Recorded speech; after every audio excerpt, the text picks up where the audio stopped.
So at yeah, I'm doing well. So yeah, for me, I'm okay. I'm great. I hope you're also fine.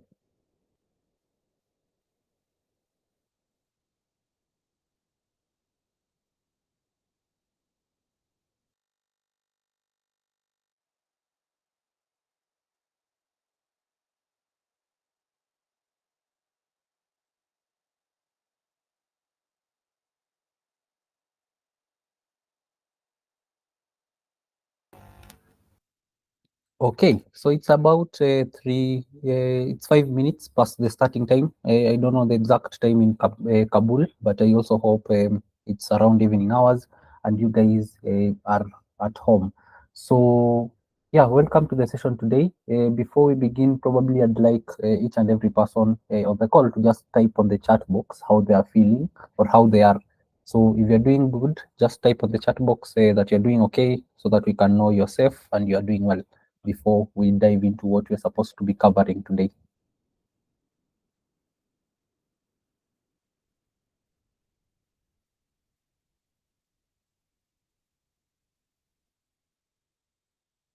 Okay, Usan, you okay? You're good, awesome.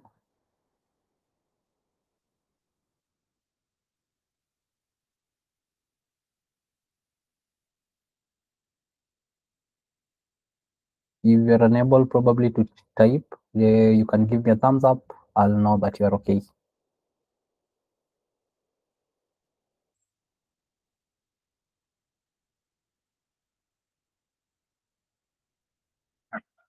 So Abdul, you're saying, hi everyone. You have to leave the office.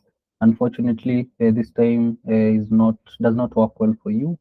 You hope that we share the video here. Sure. The session is being recorded.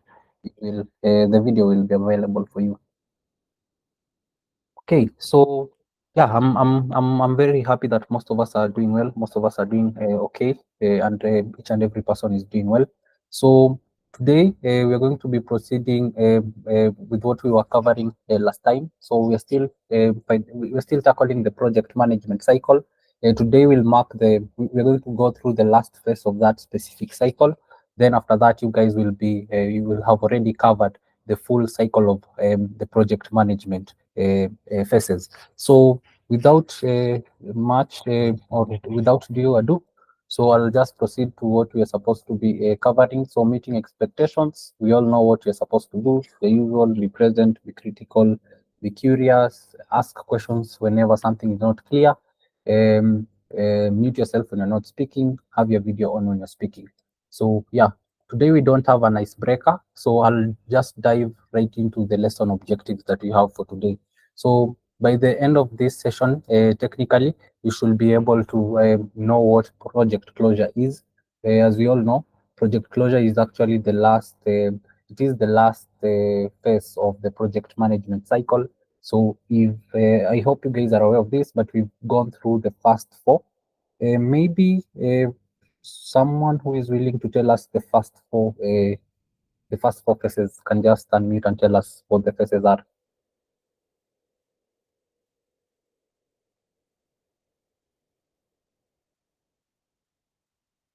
Anybody who is in a position to probably just highlight the phases that we have in project management for us to remember.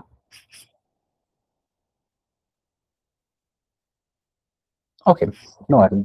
So we have five phases. The first phase being the initial phase, the second phase being the planning phase. Then after that, we have the execution phase. Here, whereby the actual work begins, the project manager and the team members dive now into the actual work and implement the project that they're working on. Here now, they have certain goals that they are trying to achieve.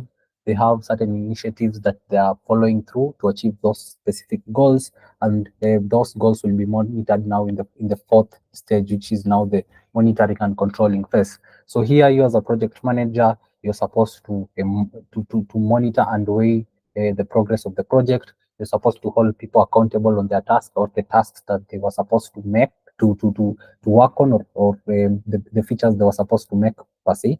So you as the project manager in the monitoring phase, you're supposed now to hold people accountable and ensure that everything is on track.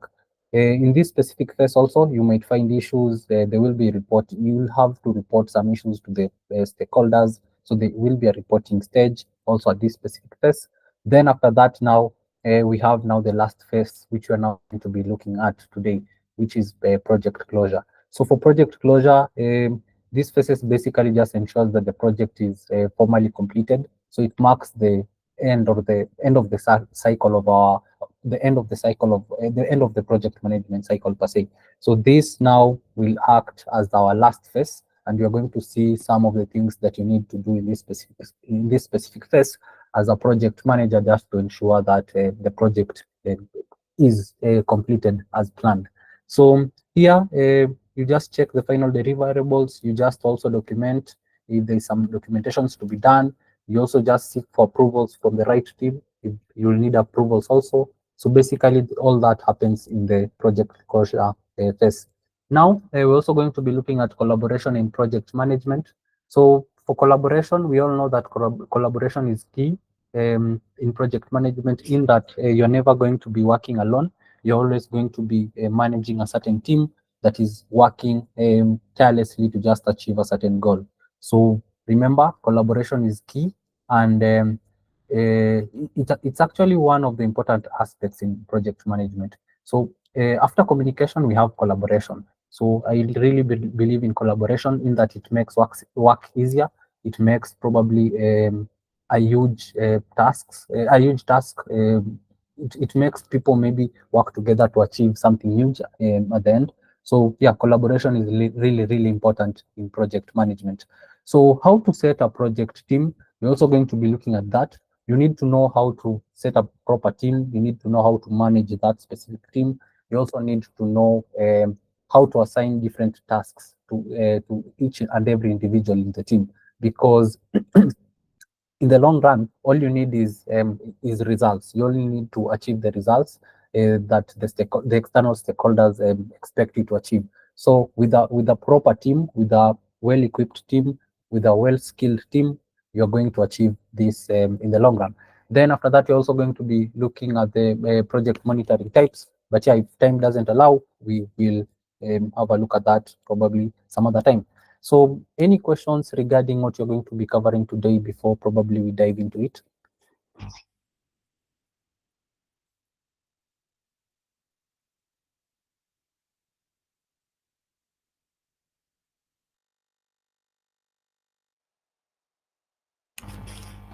Okay, awesome. So I see people don't have any question, so I believe we're all okay at this point. So I'll proceed. So as we've stated, these are the 5 stages we have. We've looked at the first 4. So we are going to be looking at the last one today. Then we're also going to be having a look at on how to just collaborate with other team members effectively, and ensure that you work you work together in achieving the same goal. So basically, that is the main goal for today.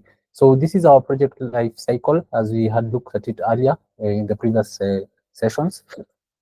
We also discovered that this cycle is subdivided into different phases. So in each and every phase, you as a project manager, you already know what you're supposed to do in a certain phase. So for today, we're only focusing on the project closure phase, whereby we are going to be reflecting on the major wins and losses through the project life cycle.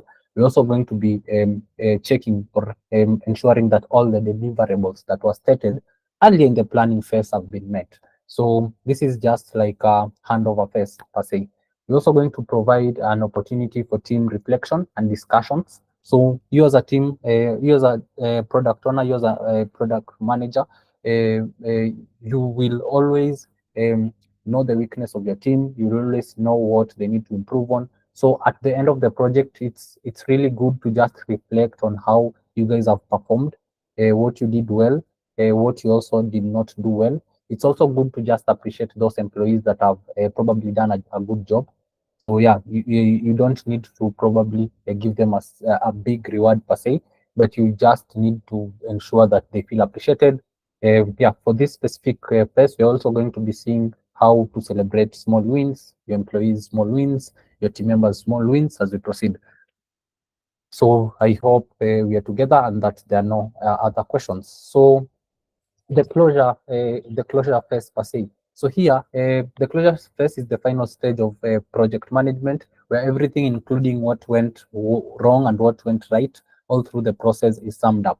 So here, we basically, in a nutshell, we basically just do a summary on or an analysis on what went wrong and what went right.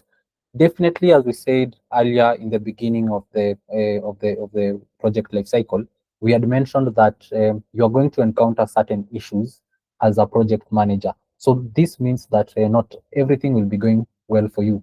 You will find that in other situations you'll encounter financial risks or financial issues. You'll encounter probably skilled labor issues whereby some of the employees might relocate and things of the sort. So yeah, here you now sum up all that everything that happened during the project cycle. Then you see on the then you analyze and see the best ways on how probably to solve these issues when they occur next time. So this will help you to be well equipped. You're going to just know what to do better next time. So this actually is the main essence of the project closure phase. So I'll dive right into it. As we said, project closure is the last stage of the project management cycle. This is where you tie up loose ends of the results and discuss it with your team. So the project closure phase officially puts an end to your project and provides a concrete plan for the next steps, whether it's transitioning to the project owner or another team or starting a new project to improve your work. So as I've said, it is important to just sit down with your team, analyze what went well, analyze what went wrong. If it's possible, ensure you document it somewhere everybody can access it.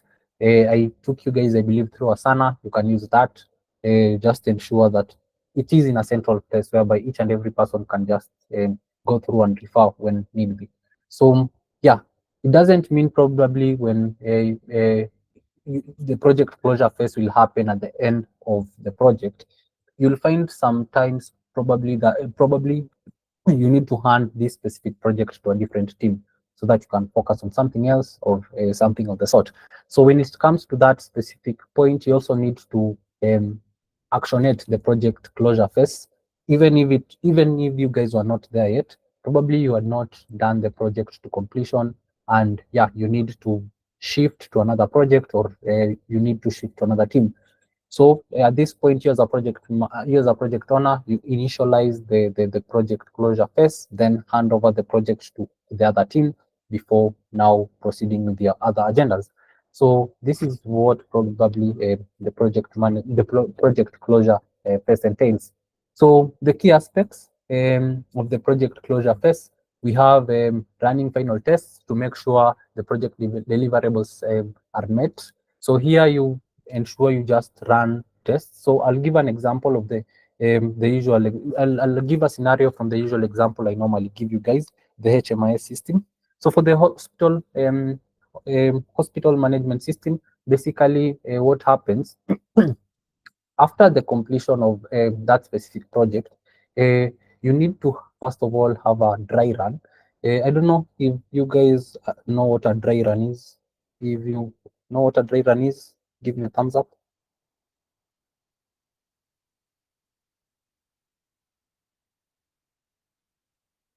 If you guys are aware of what a dry run is, give me a thumbs up.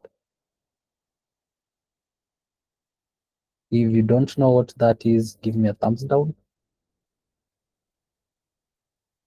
Okay, thank you, Husan. What about the rest?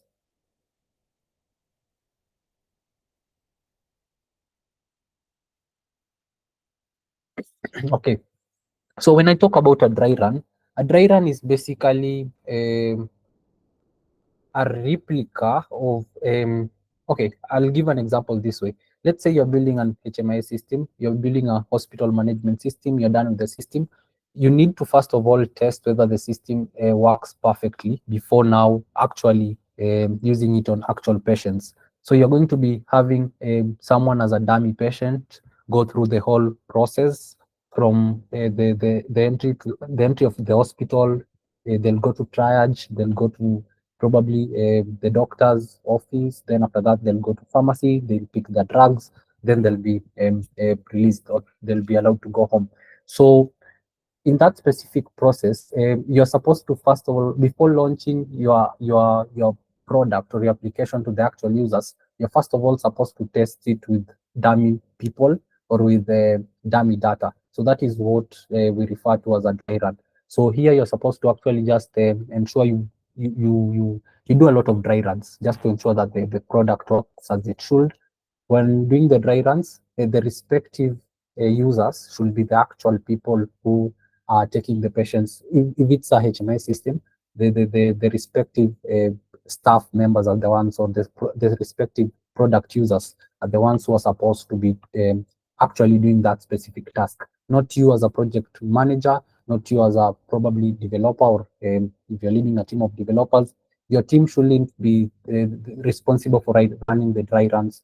So you should leave it to the actual users. So your work there is just to oversee and note down things that probably won't go as expected.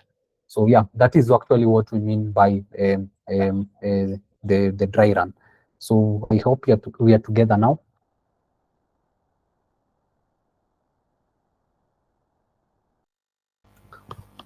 Okay, so review your project plan to wrap loose ends and ensure you haven't forgotten anything. So here, while actually carrying out a dry run, you will notice some loose ends, probably some things that need to be changed. Here is where you will capture these specific aspects and ensure that they're worked on. Then complete administrative tasks. So here, you as a project manager, once the project is done, you're in the closure phase, you've already probably received sign-off. You are supposed now to hand over the project back to the investors or the stakeholders. Then communicate notes and steps to stakeholders. Yeah, definitely if you're building something complex, your team is coming up with something complex, they will be need to just ensure that you communicate, you provide some documentations to the users and or also to the ICT support team. I believe that is the team that is normally responsible for providing support to the users when they find difficulties and things of the sort. So you need to provide a detailed and proper documentation on how to navigate through the product that you've created.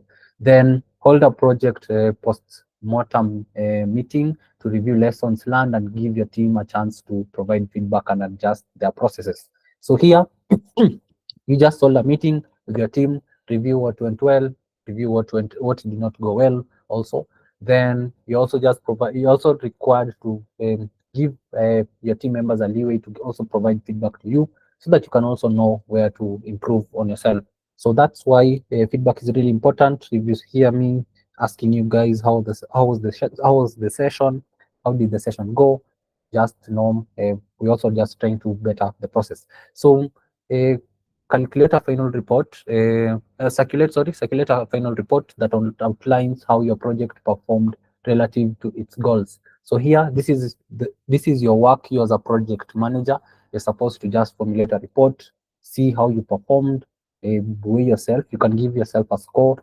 Then you can also meet up with stakeholders later on, and you can also discuss with them so that they can also provide their score or what they think or what they think about your performance. So this specific first final at this specific phase, you're supposed also to just formulate that final report just to see your overall performance for that specific project. So this is the key aspects that we have in project management.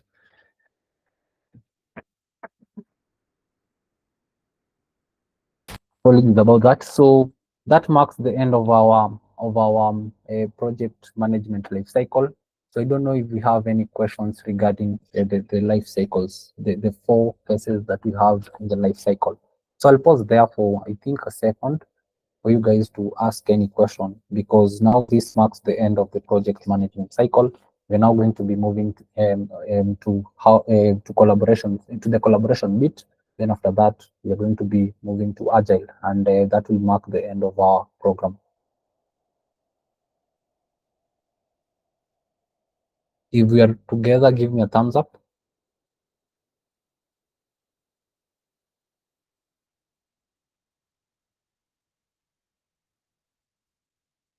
Okay, so you guys are following. Okay, thank you, thank you. I can see we have some people following. Okay, awesome. So team collaboration tips. We all know that you as a project manager, you won't have any job if probably you're not managing a team. So they should be, first of all, a team that is there for you just to manage. You can't manage yourself. There is someone essentially that you'll be managing. So here the project manager is in charge of project executions. Yeah, they have to draft a very detailed project execution plan and get buy-ins.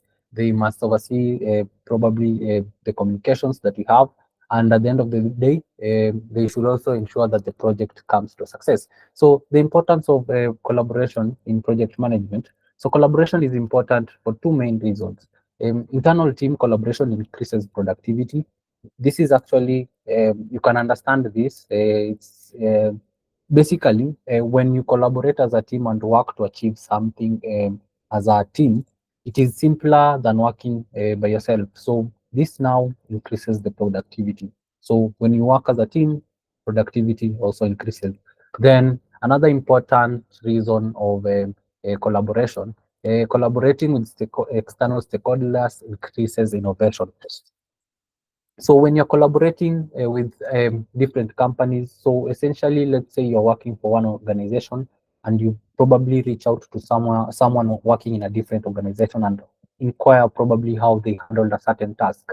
So if you're probably in a position to better that process, or better if you have a better way of doing what they did, that actually is innovation. So it increases innovation by just ensuring that you're consulting people from different organizations, just to ensure that also you know what is going on in the industry, you know what is going on in the market, and you're on top of your game. So that is one reason for actually collaborating with external stakeholders. So this is the importance of collaborating. So we're going to proceed on how to set up a project team. So we all know you as a project manager, you will need a team to work with. You can't build a whole system or a whole product by yourself. You need people to work on different tasks. So a project team is a group of people who are working towards a common goal by bringing valuable and unique skills to the table. So here, you have members just working together to achieve a common goal. So that is the end. That is actually what will determine if the project that is what will determine if the project is actually done and if the project is efficient enough. So for you, by you hitting that specific goal, you will have attained you will have attained all the deliverables in the project per se. So what should you consider when assembling a project team? So these are some of the things that you need to basically just consider when assembling your project team. We have the project needs. First and foremost, you need to ensure that you always know or understand the scope of the project. This allows you to basically just strategically choose who needs to do what, who needs to be in the team. Probably if you need a designer, you can add a designer in the team. If you need a software developer, you can add a software developer in the team. If probably also you don't need a senior developer in the team, you think this work can be handled by someone who is in the junior level, you can hire a junior developer for that specific task, just to save on resources and things of the sort. So here, you just need to understand the scope of the project. You just need to understand the project needs. Then what you need to also consider when you're assembling your team, the skill set. Okay, you can't when you talk about skill set, we're now referring to the actual skills that your team members have. So you can't just pick anybody and have them in your team. So you need someone who is well equipped, who probably has some experience on what you want to work on. So for this specific person, you might give them the position of a team lead. So you can't give a junior developer to probably lead a team unless you're an unqualified manager per se. But yeah, unless also the junior developers showed potential. But from my experience, from what I've learned, for you, for the skill set, you need to allocate it to someone who probably has the right qualifications to begin with. You need to know probably where they went to school at. the year they graduated, then you can also just count the number of experience from there. So here you will also do some background checks with the people team or the HR team. Some people also, we also call them humans these days. So yeah, you can also do a background check with the people team. Then we have the capacity. So when we talk about the capacity, we are referring to the workload. So here you should ensure that each and every um, when picking a team, you should ensure that the members that you've assigned this and these specific tasks, they don't feel overwhelmed. So if you're dividing tasks among, let's say, 4 members, and you've noticed they seem overwhelmed, you need to. It's high time that you need to increase the capacity of your team also. So here you can just increase the capacity when probably considering to assemble your project team. Then we have working styles. So here people have different styles of working. People have different personalities. People come from these different places. People like probably working in dynamic ways. So you'll find that when managing people, you don't have you actually don't have you shouldn't be rigid. It's not that you don't have to. You shouldn't actually be rigid. It will ensure you're considering each and every person's working style. Try understand them. Try know um, how they work, probably what they prefer, the communication methods they prefer, and things of the sort. So different people have different working styles and personalities, and that is okay. It is okay.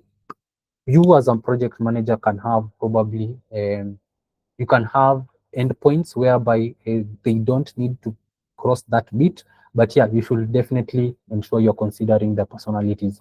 So any questions on how to set up a project team, how to create up your team?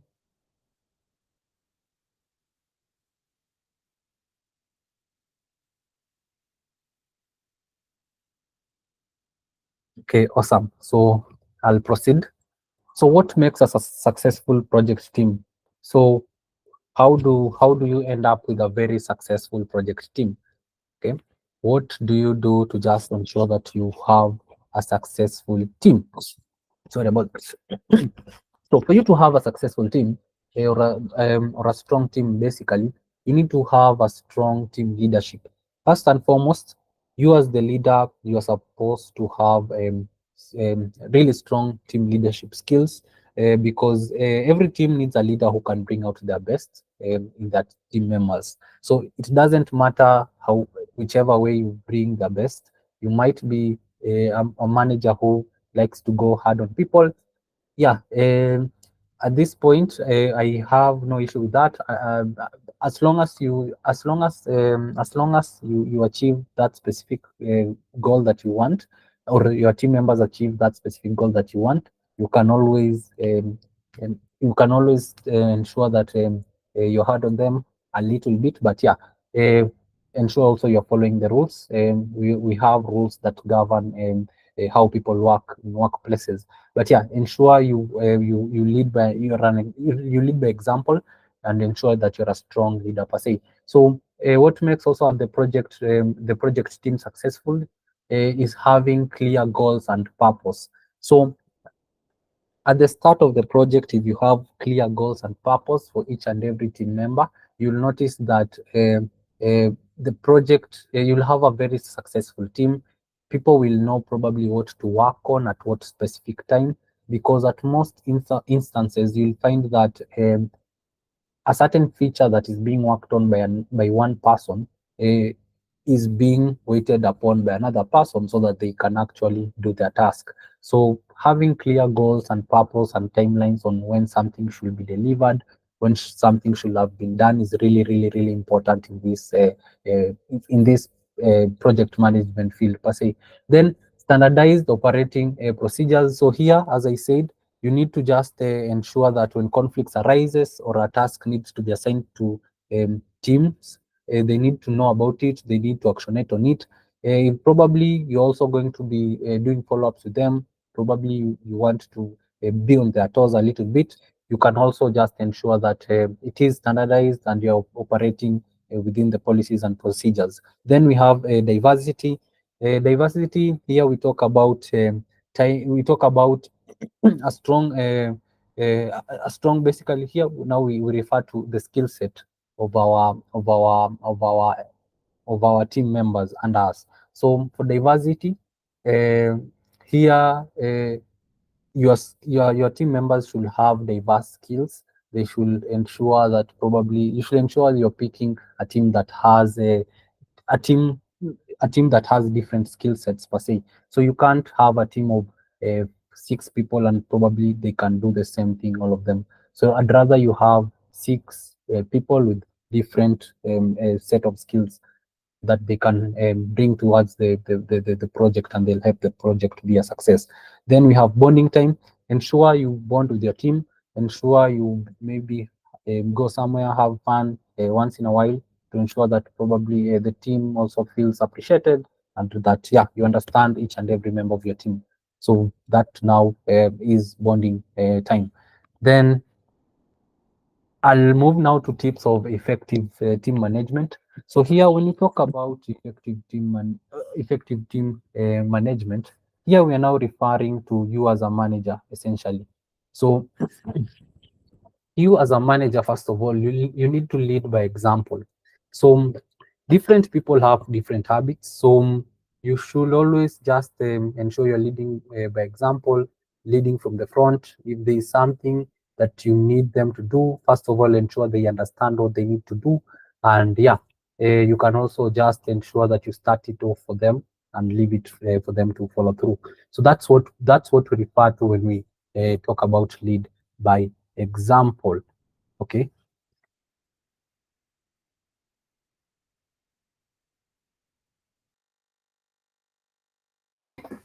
Okay, sorry about that.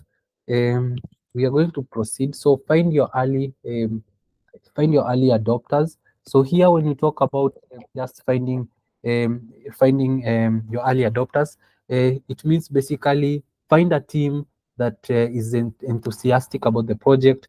Find a team that will quickly find a team that are willing. Find team members who are willing to quickly adopt to new technologies, new tools, even new behaviors, and even new working timelines. So this will actually ensure that you have a effective team. You are the effective team per se. So use small wins to gain big victories. Sorry about that. As I said, you need to just ensure that you are rewarding employees, however small the victory is. So you just ensure you're rewarding employees each and every time. This motivates them actually to work on actually bigger tasks, and even ensure that they have their head on the game and they're focused on the project. Then motivate your team. Always ensure that probably if you have a team working for you, ensure that they're motivated at all times. So here, um, give them vouchers, take them out, whichever way they will be motivated. You can also give them time off if that motivates them. You can look for numerous methods or ways to just ensure that you motivate your team members, because the moment your team members are not motivated, you will you'll find a hard time managing them. So ensure each and every time the team members are motivated, they feel appreciated, and things of the sort. So blend new habits with old. So here it's easy to transition to new habits when you ping back on old existing habits. So here you are, instead of just shifting some habits, you can try blend it by just pigging blacking them uh, on older habits. So here you don't necessarily need to have an entire habit shift. So you can do it gradually, you can do it slowly. It can take years, it can take months, it can take weeks, it can take days, depending on the habits that you want to pass to the team. So yeah, that's what we have for tips for effective team management. Do we have any questions? Yes, go on. There's a right like this. Learn about. Could you give teacher one pass? There's other slide. I have a question.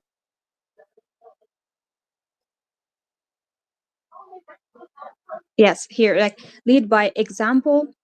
like I have a lot of stuff, then I give them example. I have experience in the past, I get a leader, and then they accept my speaking like that, like lead by example. I tell them my story. I have a good leading this company for 3 months, and then I give their trust like this. Am I right? Yeah, you're actually correct. So that is one way of ensuring that you're leading by example. So if probably you've worked in a company, let's say for 2 years, and you have new employees that are working under you, and you're supposed to manage them per se. So here, yeah, you can gain their trust by just telling them you've been here for a while, you know how things probably run, you know how things should be going. Yeah, and also you can be a role model to them by introducing those specific tasks to them and things of the sort. So yeah, that's correct, Susan. I believe that was you.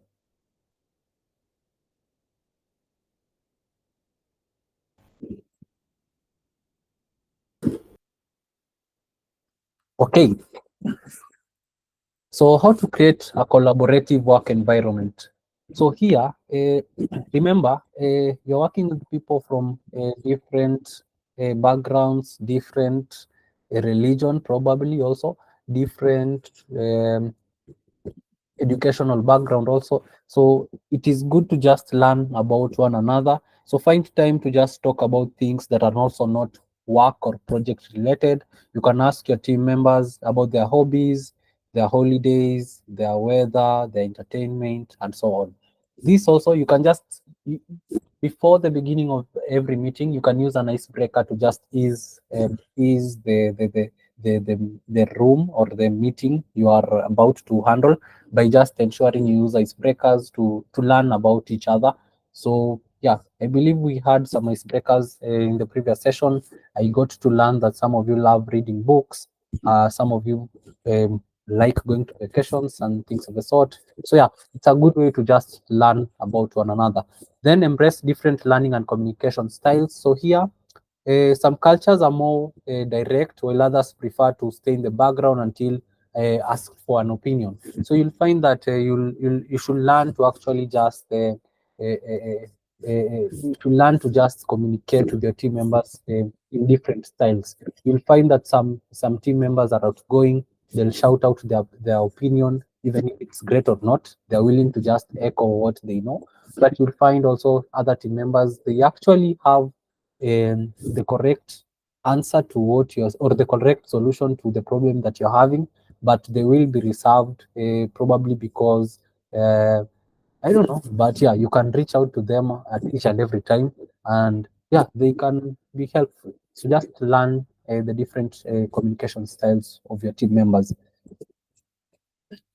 Okay, so always recap the main points of the meeting. So after each and every meeting, just recap the main points. I know you guys will be having daily stand-ups with your team members.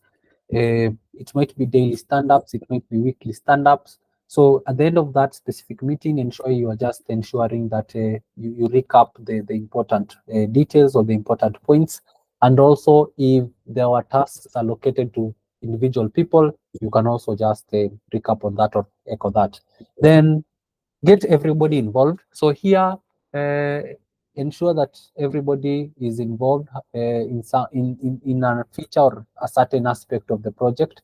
So here, however small probably their skill set is, ensure that they're involved, ensure that they're always working on something. Then incorporate humor. When you talk about incorporating humor, during your sessions, don't just be dull. Ensure you incorporate some humor just to ensure that your team members enjoy those specific stand-ups. They're eager to join those specific sessions. They have fun and things of the sort. So always also incorporate humor. Then now I'm going to move on to tips for remote collaboration and virtual meetings. So here, I know you guys are already aware on, I believe, the tips of virtual meetings. We've been having virtual meetings with you, and we always start with some, let me just go back there. We always start with some prompts here. So meeting expectations, ask questions in the chat box, mute yourself when you're not speaking, have your video on when you're speaking, be present, be critical, be curious, and ask questions. So these are some of the meeting expectations that you're always going to encounter whichever place you go. So the meeting expectations actually will never change unless probably we find a different tool to hold our meetings on. But mostly for the meetings, for the meeting expectations, yeah, those are the normal ones that we have. So where were we? Yeah, we are here. So tips for remote collaboration and virtual meetings, because I believe you guys will be working remotely as project managers. So always introduce yourself. So when you're given a chance probably to talk, or when you during the start of the project and you're leading a certain team, probably they won't know you they don't know you that much at that point. So just ensure you're introducing yourself. You might have your video on. You can give a chance to people to just ask you some questions for better understanding of you and where you're coming from. Then have a backup technology on to count on. So here, when we talk about having a backup technology, we all know that softwares fail. So, for example, as our technology we're using for this virtual meeting is Google Meet, so you should ensure you have backups and ensure that you will be in that meeting. So if probably Google fails, we can switch to Teams. We can always switch to Zoom. So yeah, ensure you have a backup technology that you're going to be working on. Ensure also the team understands the technology, because you might have a stand up at 5:30, and yet you find one team member there. The rest probably don't even know how to join the meeting. So ensure that your team member also your team members are aware with the tool or the platform that you're going to be using. Yeah, and they are up to speed with that. So be clear who you're speaking to also. So avoid repeating yourself by saying a person's name before asking something. So yeah, don't uh, mention a person's name before saying something. So yeah, ensure you're just precise and you know who you're addressing, so that they can also understand you. So establish proper etiquette. So here, when you talk about proper etiquette, so here basically you just need to raise your hand when you want to speak. You maybe turn on your video so that people can see you if you're requested to do so, and things of this sort. But for proper etiquette, when you're in an online meeting, don't interrupt someone. Just raise your hand, then echo your point. Okay. So yeah, these are the tips for remote collaboration. So this marks the end of today's session. So we are done with the project management life cycle. I don't know if you guys have questions.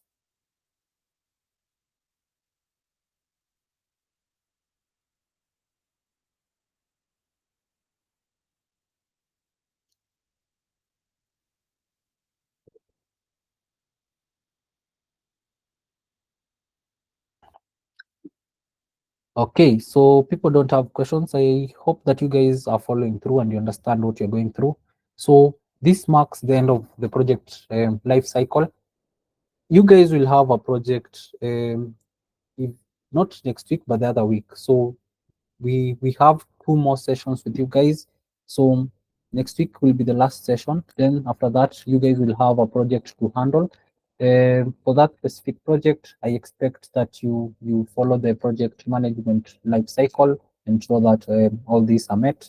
Then yeah, after that, you guys will be done with the program and you will be world-class project managers. So I'll pause there for today. Bye, guys. We shall meet next week.